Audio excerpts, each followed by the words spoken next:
마가복음 4장 1절로 9절까지 그 다음에 이어서 진도가 조금 더 나가면 뒷부분은 제가 읽어가면서 설명하겠습니다.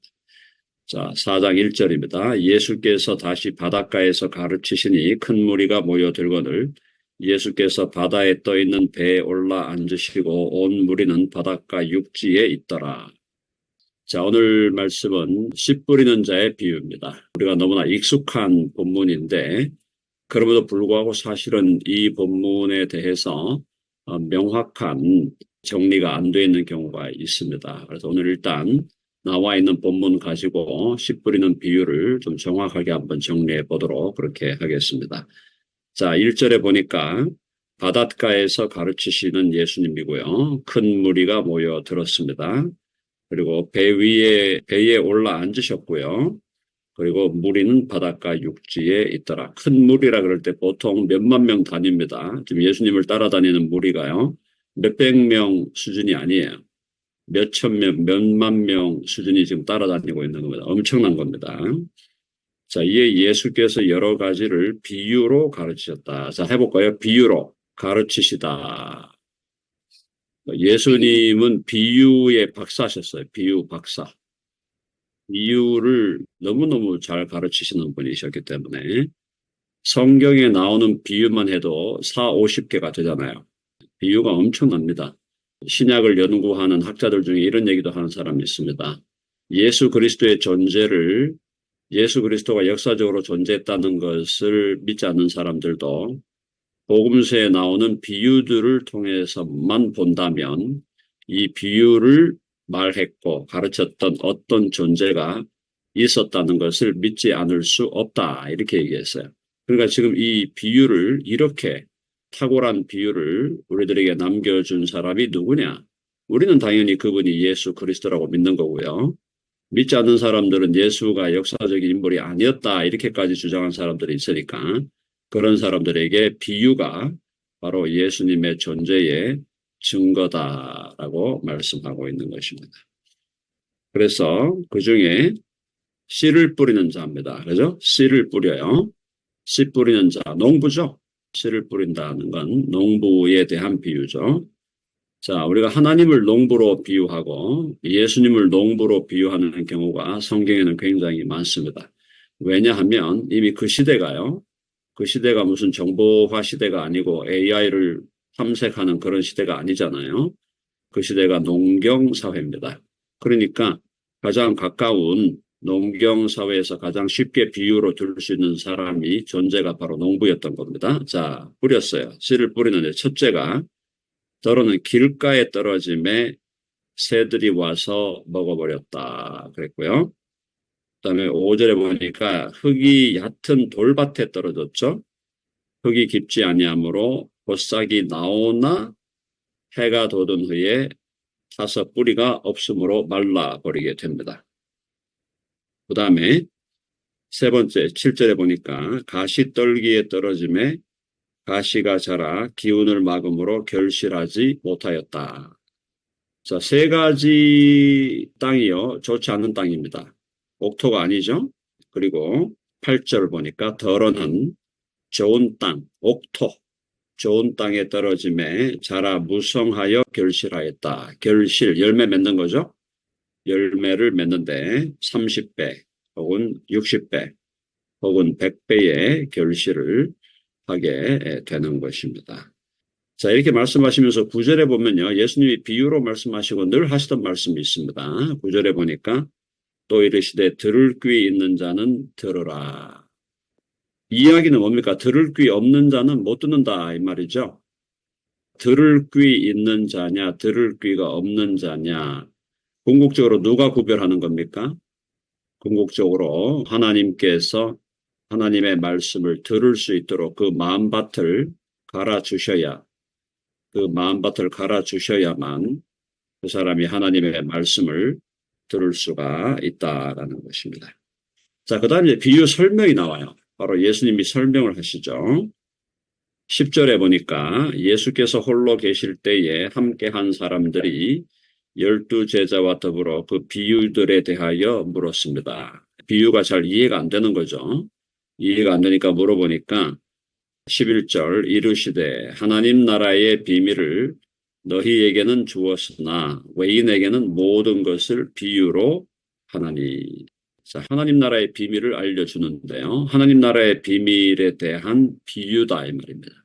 그러니까 예수님이 비유로 가르치신 이유가 하나님 나라의 비밀을 설명하는 거예요.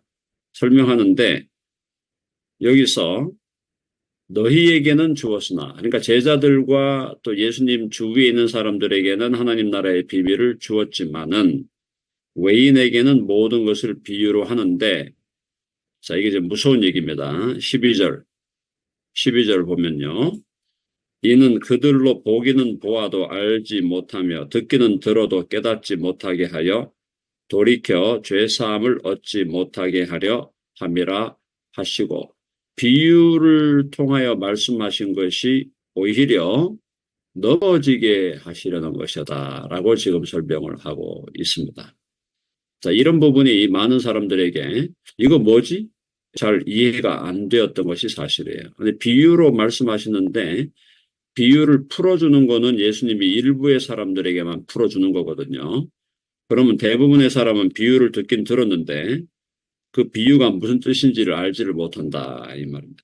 근데 그걸 보니까 12절에 그들로 보기는 보아도 알지 못하며 듣기는 들어도 깨닫지 못하게 하여 돌이켜 죄사함을 얻지 못하게 하려 함이라 그들을 심판의 상황에 그대로 내어버려 두시겠다라는 거예요. 자, 그러니까 이게 무슨 얘기냐면은 예수님이 비유로 말씀하신 것이 예수님을 믿는 사람들에게는 하나님 나라의 비밀을 알려주는 거지만은 예수 그리스도를 믿지 않는 사람들에게는 하나의 심판적 행위였다라는 겁니다. 심판적 행위. 그러니까 그들의 마음이 완악해지고 그들의 마음이 이미 하나님으로부터 멀어져 있고 그들의 마음이 이미 예수 그리스도를 주와 구주로 믿는 데에는 전혀 관심이 없는 사람들. 특별히 여기에 속하는 사람들이 누굽니까? 그 시대 종교 지도자들이죠. 바리새인과 서기관들과 사두개인들과 율법사들과 그 시대의 종교 지도자들이 그들이 하나님께로 나와서 죄사함을 얻지 못하게 하려 함이라. 그러니까 이 사람들은 예수님 비유를 말씀하시면 비유에 별 관심이 없어요. 저것도 무슨 소리 하나. 그냥 앉아서 흠이나 잡으려고 그러고 그죠? 흠잡기, 비판하기, 아니면 욕하기, 비난하기, 이런 데 관심이 많지, 지금 이 종교 지도자들은 예수님의 비유의 참뜻, 진정한 의미에 대해서 관심이 없다는 겁니다. 결국 그들은 그들의 심판, 그들에게 지금 예정되고, 그들에게 지금 준비되어 있는 심판에 빠져 들어갈 수밖에 없다라는 거예요. 그러시면서 13절 주님께서 말씀하십니다. 또 이르시되 너희가 이 비유를 알지 못할진대 어떻게 모든 비유를 알겠느냐.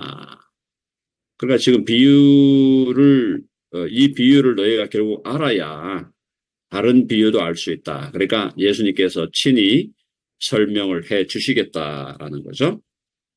자, 14절 뿌리는 자는 말씀을 뿌리는 것이라. 그러니까 뭐예요? 말씀의 씨를 뿌리는 거죠. 말씀의 씨앗을 뿌려. 여기서 이 말씀은 복음으로 대체해도 똑같습니다. 같은 얘기예요. 복음을 뿌리는 거예요. 씨를 뿌린다. 복음의 씨앗을 뿌리고 말씀의 씨앗을 뿌립니다. 자, 뿌리는데 반응이 다르죠. 반응이 달라집니다. 길가에 뿌려졌어요. 어떤 사람의 마음은 길가와 같다는 거죠. 뿌려졌다는 것은 이들을 가리키면이 곧 말씀을 들었을 때, 복음을 들었을 때에 사탄이 즉시 와서 그들에게 뿌려진 말씀을 빼앗는 것이요. 새들이 와서 씨앗을 잡아 먹어버렸다 그랬잖아요. 그러니까 사탄이 즉시 와서 그들에게 뿌려진 말씀을 빼앗는 것이요. 그러니까 이것은 뭐야? 말씀의 씨앗이 아예 마음에 조금이라도 들어가려고 하기 전에 사탄이 와서 그냥 말씀을 빼앗아 버리는 거예요. 복음을 빼앗아 버리는 겁니다. 이런 경우는 희망이 없겠죠.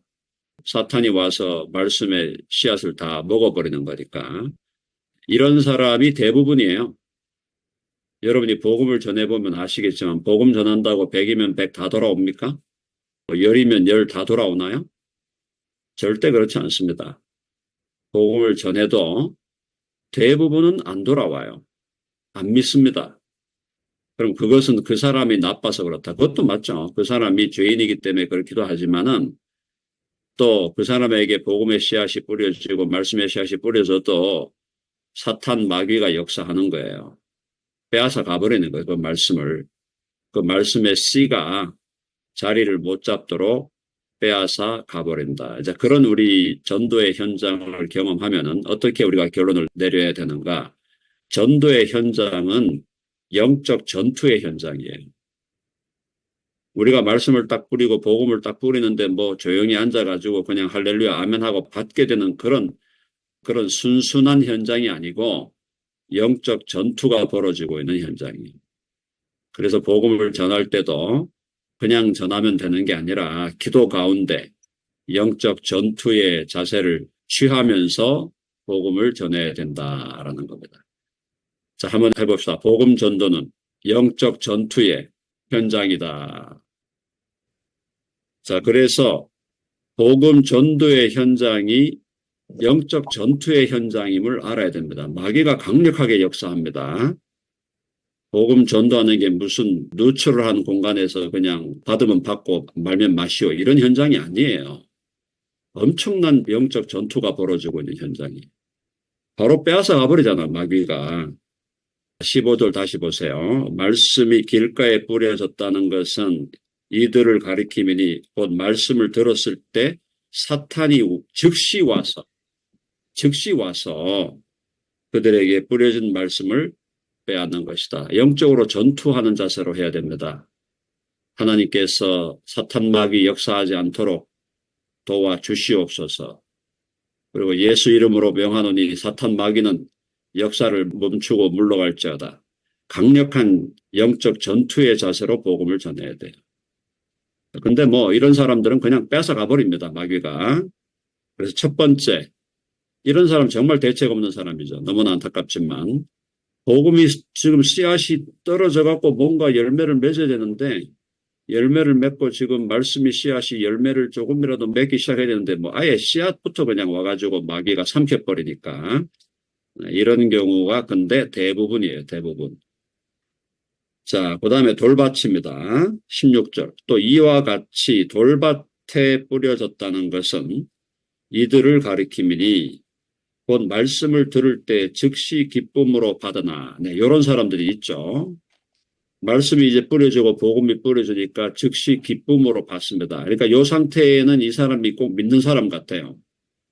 그죠? 기쁨으로 받으니까 복음을 듣고 나서 막 기쁨으로 반응하고 할렐루야 그러고 뭐 아멘 그러고 아유 제가 회개합니다. 과거의 삶을 회개하고 이제 주께로 돌아옵니다. 주여 내가 주께로 지금 가오니 골고다의 보혈로 나를 씻어주소서. 어떻게 보면은 믿는 사람 같아. 근데 아닌 거예요. 16절 또 이와 같이 돌밭에 뿌려졌다는 것은 이들을 가리키미니 곧 말씀을 들을 때 복음을 들을 때에 즉시 기쁨으로 받으나 반응을 아주 기쁨으로 해. 그러니까 언뜻 보면은 이 사람 예수 믿는 사람이네. 우리가 속아 넘어갈 수가 있어요. 그런데 17절 그 속에 뿌리가 없어 잠깐 견디다가 말씀으로 인하여 환난이나 박해가 일어나는 때에는 곧 넘어지는 자다. 처음에 기쁨으로 받는 것 같아갖고 이 사람이 믿는 사람일 거라고 우리는 생각을 하는데 아직 진정으로 거듭난 게 아닙니다. 그 속에 뿌리가 없어 잠깐 견뎌요. 잠깐 견디다가 말씀과 복음으로 인하여 환난이나 박해가 일어나면은 곧 넘어진다. 야, 요거는 뭐냐? 요건 아직 거듭난 게 아니야.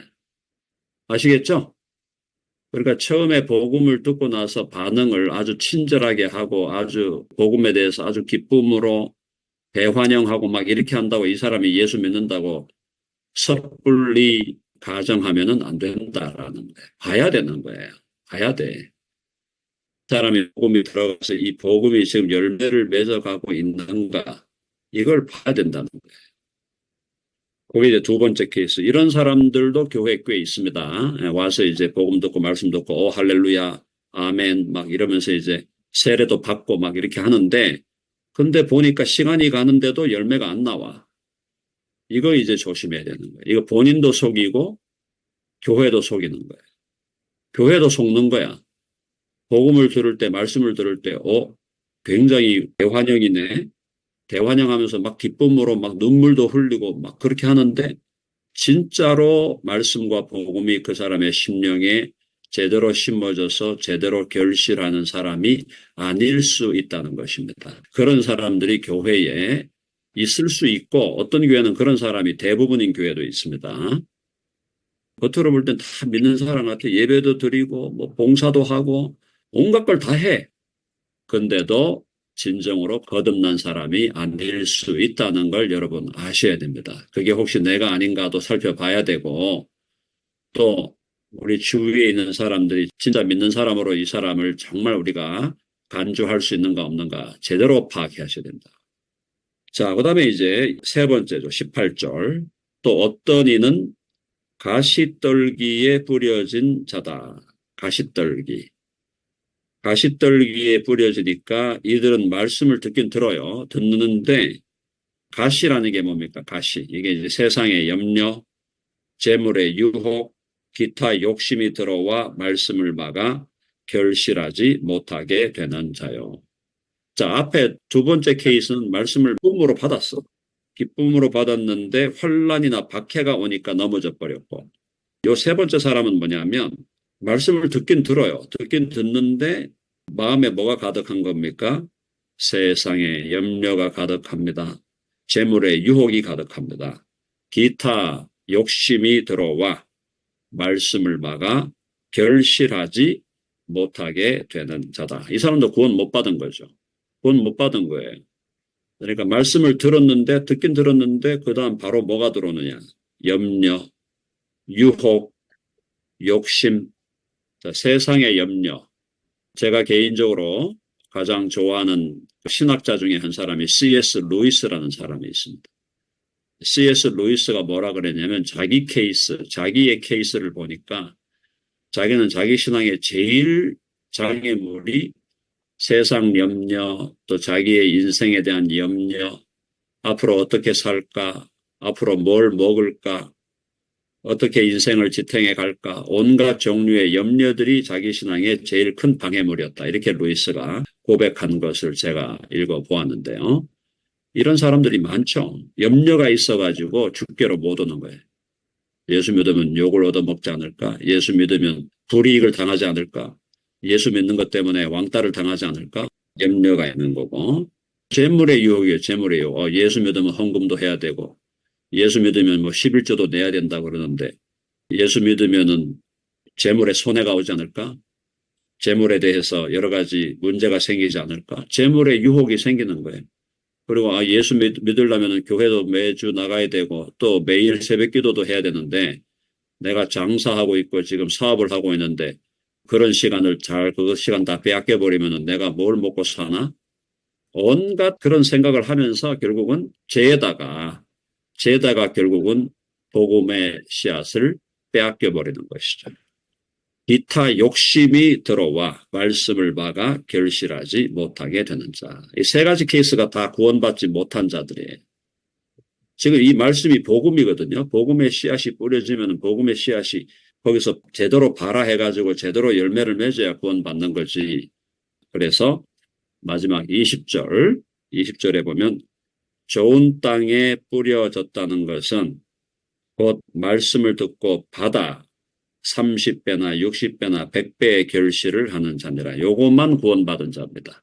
자, 그러니까 구원을 받았다는 것은 신앙 고백으로 구원받죠. 당연히 내가 예수 그리스도를 주와 구주로 믿습니다라고 하는 그 믿음, 내면의 믿음과 신앙 고백으로 구원을 받지만 그 구원을 받았다라고 하는 것은 반드시 결실하게 되어 있는 거예요. 구원받음은 바로 결실을 의미하는 거예요. 결실이 안 된다. 열매가 지금 없다. 이거는 처음부터 다시 시작해야 된다. 그래서 그럼 이 열매를 맺는다는 게 뭐냐? 열매를 맺는 거. 30배, 60배, 100배로 열매를 맺는다는 것은 성경에서 믿음의 결실, 믿음의 결실은 첫째로 한번 해봅시다. 인격의 변화. 인격이 변해야 돼요. 성품의 변화가 와야 돼요. 그런 소리 합니다. 야, 예수 믿어도 천성은 안 바뀌어. 그거 거짓말이에요. 그런 소리가 어디 있어요. 예수 믿어도 천성이 안 바뀐다 그러면 예수 왜 믿는데? 예수 믿는 사람은 천성이 바뀌게 되어 있습니다. 타고난 본성이 안 바뀐다. 그거는 예수 가짜로 믿는 겁니다. 변해야 돼요. 성질이 불뚝 성질이었는데 온화해집니다. 성질이 막 급해가지고 막 화냈던 사람이 오래 참게 돼요. 바뀌게 됩니다. 바뀌어야 정상이에요. 안 바뀌면은 문제가 뭐냐. 제대로 지금 씨앗이 자리 못 잡은 거죠. 자, 인격의 변화, 성품의 변화가 와야 됩니다. 성품의 변화, 인격의 변화를 갈라디아 5장 22절, 23절에서 성령의 열매라 그러죠. 성령의 열매. 사랑과 희락과 화평과 오래 참음과 자비와 양선과 충성과 온유와 절제. 이런 것들이 점점 우리의 삶 속에서, 우리의 인격 속에서 점점 나타나게 되는 거예요. 그 사람이 진짜 구원받은 사람. 그 다음에 두 번째, 한번 해봅시다. 감사의 열매. 말끝마다 뭔가 모르게 썩은한 느낌을 주는 사람들이 있어요.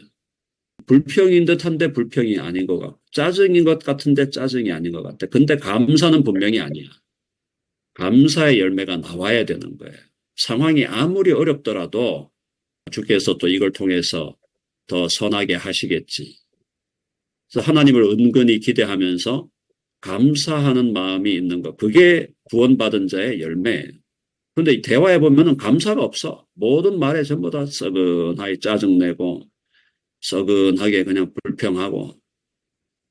그거 변화되지 않았으면 내가 구원받은 인간인지 아닌지 제대로 확인해야 됩니다. 감사가 나와야 돼요. 감사. 그다음에 세 번째 해봅시다. 전도의 열매. 내가 예수 믿고 구원받았으면 기쁘고 감사하니까 전도하게 돼 있습니다. 네, 예수 믿고 보니까 너무너무 좋은데 당신도 좀 예수 믿어보세요. 전도하게 돼 있는 거예요. 어디 가서 맛집 가가지고 맛있는 거, 냉면 맛있는 거 먹었는데 다른 사람들한테 자랑합니까? 아니면 그냥 혼자 먹고 맙니까? 혼자 먹고 마는 그 인간은 이상한 인간인 거지. 냉면 어디 가서 맛있게 먹었으면 친구 보고 야, 너무 맛있어. 너 가봐. 같이 못 가지만 너라도 가서 먹어봐. 아니면은 내가 가서 한번 사줄게. 이렇게 하는 게 정상적인 인간 아니겠어요? 예수님 믿고 좋고 행복한데 그거를 안 나누겠다. 복음 전도를 안 한다. 그거 구원받은 사람인지 아닌지 의심해 봐야 돼요. 의심해 봐야 돼. 그 다음에 네 번째로 해봅시다. 선행의 열매. 선행의 열매가 나와야 되겠죠? 선행이라는 게 나누는 거라서 나누는 거, 나누는 거. 선행을 한다는 건 나누는 거예요. 내게 있는 재물도 나누어서 다른 사람을 도와주고, 내게 있는 시간도 나누어서 다른 사람을 섬기고, 내게 있는 에너지도 나누어서 다른 사람을 돕고, 내게 있는 라이프라 그랬죠. 인플루언스. 내게 있는 네트워크도 나누어서 좋은 네트워크를 나누고, 그리고 내게 있는 지식과 또 전문 기술이 있으면 그것도 나누고, 그래서 선행의 열매가 나오게 돼 있다. 자, 오늘 이 주님께서 말씀하시는 결실하는 자가 진정으로 복음의 씨앗을 받은 자고 구원받은 자라는 말씀을 하고 있는 것입니다. 이것은 1차적으로 우리 자신들에게 적용을 해야 되겠죠. 나는 과연 구원의 복음을 듣고 지금 그 복음이 강력하게 역사해서 지금 결실을 하고 있는 사람인가? 아니면은 결실을 하는데도 물론 정도의 차이는 있을 수 있습니다. 또 시간도 좀 걸릴 수 있고, 그러나 반드시 결실해야 된다. 반드시. 결실을 안 한다는 것은 죽었다는 거예요. 그거는 구원을 받지 못했다. 현재 구원을 받지 못한 사람이 앞으로도 구원받을 수 있는 기회는 아직은 죽기 전까지는. 그러나 어쨌든 우리의 삶 속에서 결실하는 인생 되게 하여 주옵소서. 말씀의 씨앗을 받아 누리고 복음의 씨앗을 받아 누리는 우리 개인이 또 우리 공동체가 정말 결실하는 개인의 인생, 결실하는 공동체가 되어서 하나님께도 영광이 돌아가고 그런 교회가 우리 공동체가 되어야 할 줄로 믿습니다. 아멘 하시죠? 네. 결실하기 위해서는 역시 말씀이 역사해야 되고 말씀이 역사하기 위해서는 성령께서 강력하게 역사해 주셔야 합니다. 그걸 위해서 매일매일 또 주님 앞에 기도하는 우리 모두가 되어야 하겠습니다. 다 같이 기도하겠습니다. 하나님 아버지, 오늘 주의 귀한 말씀, 씨앗을 뿌리는 농부, 복음의 씨앗, 말씀의 씨앗이 어떻게 뿌려졌느냐, 어떤 밭에 뿌려졌느냐에 따라서 안타까운 현실이 있다고 주님 말씀해 주셨습니다.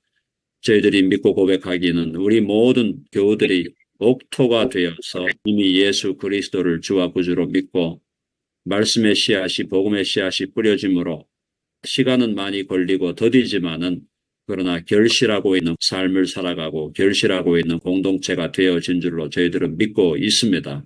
혹시나 우리 교우들 가운데 아직도 복음의 씨앗이 말씀의 씨앗이 제대로 뿌려지지 않아 참으로 결실하지 못하는 어떤 의미에서 구원받지 못한 상태에 있는 사람들이 있다면 주께서 그들을 긍휼히 여기시고 찾아가 주셔서 진정으로 말씀과 복음이 결실하게 되는 구원의 역사를 경험하도록 인도하여 주시옵소서. 주의 말씀과 복음으로 이미 구원받아 조금씩이라도 결실하고 있는 사랑하는 우리 형제와 자매들이 있다면 그들에게 주께서 성령으로 말씀으로 더욱 충만케 채워주셔서 그들의 결실이 30배, 60배, 100배로, 1000배로, 10,000배로 결실하게 해주셔서 그들의 삶이 열매가 풍성하고 결실이 풍성함으로 그들의 삶을 통하여 수많은 사람들이 선한 영향을 받고 하나님의 나라에 돌아오고 주께로 돌아오는 역사가 있도록 인도해 주시옵소서. 교회가 결실하는 공동체 되기를 원합니다. 주께서 성령으로 말씀으로 충만케 하여 주셔서 우리 공동체가 결실하는 열매 맺는 공동체가 되어 주의 영광을 선포하고 주의 복음으로 많은 사람들을 전도하고 선교하는 참으로 덴버 땅이 미국 땅이 또 전 세계가 주의 나라와 주의 영광이 임하는 것을 바라보게 되는 놀라운 공동체가 되도록 인도하여 주시옵소서. 네. 주께서 우리 가운데 역사하여 주실 줄을 믿고 의지하옵고 우리 주 예수 그리스도의 이름으로 기도하옵나이다. 아멘. 아멘.